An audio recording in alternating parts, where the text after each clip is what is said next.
Dobar dan, nalazimo se u frizerskom salonu No Name i razgovaramo sa Amirom. Amir ima 17 godina. I pije pivo. Bez pjene.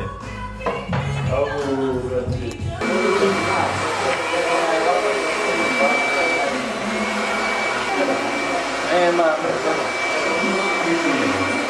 Bez reklame sam... Joj, kako živim.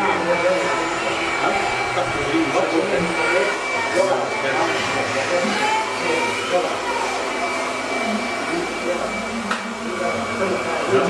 Vrlo sam zadovoljan ponudom u frizerskom salonu No Name.